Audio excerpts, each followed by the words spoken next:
Assalamualaikum warahmatullahi wabarakatuh. Berjumpa lagi dengan channel YouTube Doni Nurhamsyah. Bagaimana kabarnya sahabat semuanya? Mudah-mudahan selalu dalam lindungan Allah Subhanahu wa taala. Amin ya rabbal alamin. Sebelum saya membuat tutorial pada kesempatan kali ini, saya ingin mengucapkan marhaban ya Ramadan kepada seluruh masyarakat Indonesia khususnya. Selamat menjalankan ibadah di bulan Ramadan. Semoga kita semua diberikan petunjuk oleh Allah untuk tetap istiqomah menjalankan ibadah Ramadan. Kemudian tidak lupa pula marilah kita sama-sama berdoa agar pandemi COVID-19 yang menimpa Indonesia khususnya segera diangkat oleh Allah Subhanahu wa taala agar kita semua bisa menjalankan ibadah di bulan Ramadan ini dengan normal seperti saat sebelum adanya pandemi COVID-19 ini. Amin ya rabbal alamin.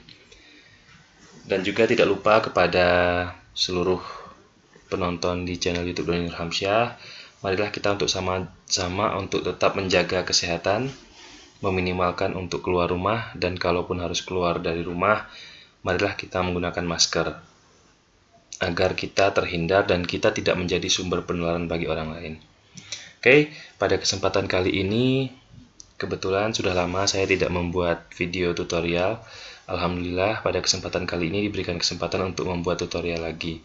Nah, pada kesempatan kali ini insya Allah saya akan membuat video tutorial tentang uji repeated ANOVA, itu menggunakan SPSS. Nah, sebelumnya kita harus tahu dulu apa itu uji repeated ANOVA. Jadi, uji repeated ANOVA itu adalah uji untuk melihat bagaimana pengukuran itu lebih dari dua kelompok, gitu ya. Jadi kita mempunyai data nanti itu lebih dari dua kelompok. Nah, kasusnya di sini saya sudah membuatkan contoh kasusnya, yaitu bahwa kita ingin melihat perbedaan tingkat pengetahuan mahasiswa tentang pencegahan penularan virus corona atau COVID-19 sebelum, kemudian 1 minggu sesudah diberikan pendidikan kesehatan, dan 2 minggu sesudah diberikan pendidikan kesehatan. Di sini ya, ini sudah lebih dari 2 kelompok pengukuran, yaitu sebelum, 1 minggu sesudah diberikan pendidikan kesehatan, dan juga 2 minggu setelah diberikan pendidikan kesehatan. Nah, namun sebelum kita melakukan uji repeated ANOVA menggunakan SPSS, kita harus tahu dulu syarat-syaratnya. Nah, syarat-syaratnya diantaranya adalah yang pertama, itu data harus terdiri dari lebih dari 2 kelompok data. Kita sudah memenuhi, tadi ada 3 kelompok data. Kemudian syarat yang berikutnya adalah data harus bersifat numerik, itu bisa bersifat interval ataupun rasio. Kemudian syarat berikutnya adalah data harus berdistribusi normal. Dan berikutnya yaitu varians data harus sama. Begitu ya sahabat, mudah-mudahan bisa dipahami. Untuk mempersingkat waktu, langsung saja kita masuk ke file SPSS yang sudah saya siapkan sebelumnya. Di sini saya sudah menginput data sebanyak 30 orang responden. Dari 30 orang responden ini, saya melihat bagaimana tingkat pengetahuannya itu sebelum dilakukan atau diberikan pendidikan kesehatan, seminggu setelah diberikan pendidikan kesehatan, dan 2 minggu setelah diberikan pendidikan kesehatan. Mudah-mudahan sahabat semuanya masih ingat bagaimana caranya menginput data menggunakan SPSS. Apabila sahabat semuanya lupa bagaimana cara menginput data menggunakan SPSS, sahabat semua bisa melihat video saya yang sebelumnya tentang bagaimana cara menginput data dengan SPSS. Kemudian, tadi syarat berikutnya adalah kita harus menguji normalitas data dan juga menguji varian datanya. Nah, pada kesempatan kali ini saya tidak akan mempraktekkan analisis tersebut karena ini data sebelumnya sudah saya coba uji, ternyata sebaran datanya berdistribusi normal dan variannya juga sama. Nah, untuk sahabat yang ingin mengetahui bagaimana cara melakukan uji normalitas, sahabat bisa juga melihat video saya yang sebelumnya.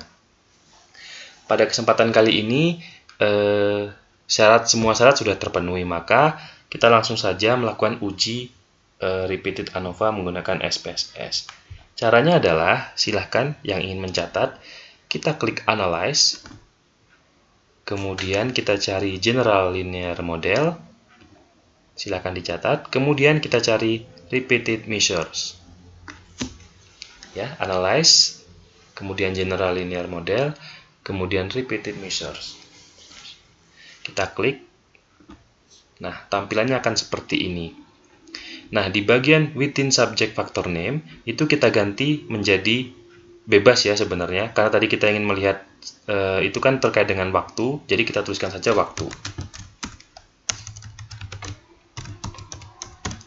Kemudian untuk number of levels, karena kita mengukur sebanyak 3 kali pengukuran, maka kita tulis di sini 3.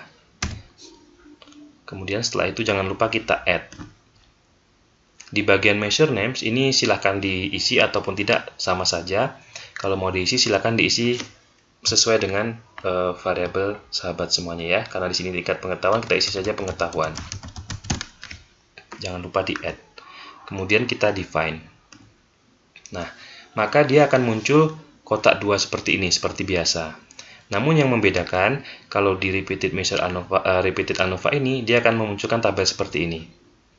Nah, agar dia tidak menjadi tanda tanya seperti ini, kita harus memasukkan data yang di kotak sebelah kiri seperti biasa. Tinggal kita blok semuanya, kita pindahkan ke sebelah kanan. Ya, dia akan berubah. Tanda tanya berubah menjadi sebelum, kemudian berubah menjadi seminggu, kemudian berubah menjadi ke 2 minggu. Begitu ya sahabat ya, mudah-mudahan bisa dipahami. Untuk langkah berikutnya, silahkan sahabat semuanya masuk ke bagian options. Klik option. Kemudian di kotak yang sebelah kiri pada bagian waktu, sahabat pindahkan ke bagian display means for. Setelah itu jangan lupa di checklist bagian compare main effect. Yang lainnya dibiarkan saja. Setelah itu kita boleh continue.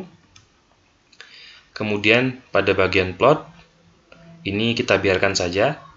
Jadi kita pakai yang simple saja agar mudah dipahami. Jadi tadi setelah kita pindahkan dari kotak kiri ke kotak kanan, kita pilih option, kemudian waktu kita pindahkan ke kanan, kemudian compare main effect kita checklist, kemudian kita continue. Nah, setelah itu kita bisa langsung OK. Nah, di sini sudah muncul data output dari analisis atau uji repeated ANOVA. Sebelum kita membaca interpretasi akhirnya, kita lihat dulu di bagian sininya. Benarkah dia waktu yang pertama itu sebelum, kemudian yang kedua itu seminggu, yang ketiga itu 2 minggu. Ternyata sudah benar, sudah sesuai dengan kasus yang kita buat tadi. Nah, untuk melihat interpretasi pada uji ANOVA ini, repeated ANOVA ini, kita langsung ke cara yang intinya saja. Yang pertama yang harus sahabat lihat adalah di bagian multivariate testnya. Nah, di bagian multivariate test ini, sahabat bisa melihat pada bagian sig-nya, seperti biasa. Nah, karena kita menggunakan alpha 5% atau 0,05, di sini ternyata data yang muncul adalah 0,002 semuanya. Artinya ini lebih kecil daripada 0,05. Nah, ini dapat kita simpulkan bahwa paling tidak terdapat 2 perbedaan dari tingkat pengetahuan itu. Gitu ya sahabat ya. Setelah kita melihat di bagian multivariate test, kita pastikan di bagian pairwise-nya. Nah, untuk melihat mana sih yang berbeda tadi, gitu ya, kita klik di bagian pairwise comparison. Nah, di bagian pairwise comparison, kita bisa melihat antara waktu yang pertama dan kedua, kemudian waktu yang pertama dan ketiga, kemudian waktu yang kedua dan ketiga. Itu kita bisa lihat. Ternyata di sini yang ada perbedaan itu antara waktu pertama dan kedua itu dia nilai sig-nya 0,003. Berarti ada perbedaan antara sebelum dan 1 minggu setelah diberikan diberikan pendidikan kesehatan. Kemudian antara waktu pertama dan ketiga, yaitu pertama sebelum dan ketiga ini 2 minggu setelahnya, nilai sig-nya 0,008. Artinya juga terdapat perbedaan tingkat pengetahuan antara waktu yang pertama dengan waktu yang ketiga. Nah, sedangkan untuk waktu yang kedua dan ketiga, ternyata nilai sig-nya adalah 0,756. Itu lebih besar daripada 0,05. Artinya, untuk pengukuran pada waktu yang kedua, itu 1 minggu setelah diberikan edukasi atau pendidikan kesehatan, dan juga waktu yang ketiga itu 2 minggu setelah diberikan pendidikan kesehatan, itu tidak memiliki perbedaan gitu ya, artinya sama saja. Jadi intinya kita dapat simpulkan bahwa memang tingkat pengetahuan itu bisa berubah setelah kita berikan edukasi atau pendidikan kesehatan, gitu ya.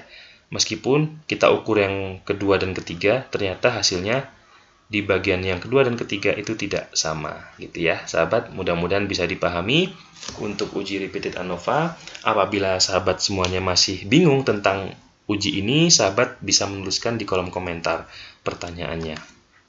Nah, mungkin sekian dulu untuk video tutorial pada kesempatan kali ini tentang uji repeated ANOVA. Semoga bisa dipahami oleh sahabat semuanya. Mudah-mudahan video tutorial ini juga bermanfaat bagi sahabat yang saat ini sedang mengerjakan tugas akhirnya. Nah, sebelum saya mengakhiri, bagi sahabat yang menginginkan dibuatkan tentang tutorial uji menggunakan SPSS, sahabat bisa menuliskan di kolom komentar tentang ujinya apa saja yang diinginkan. Insya Allah untuk kedepannya akan saya buatkan. Begitu ya sahabat ya. Terima kasih sahabat sudah menonton video tutorial pada channel YouTube Doni Nur Hamsyah. Tetap jaga kesehatan. Kemudian mohon maaf apabila terdapat kesalahan dalam penyampaiannya. Akhir kata, saya mengucapkan selamat menjalankan ibadah Ramadan kepada seluruh sahabat yang menjalankan. Dan wabillahi taufiq wa hidayah. Wassalamualaikum warahmatullahi wabarakatuh.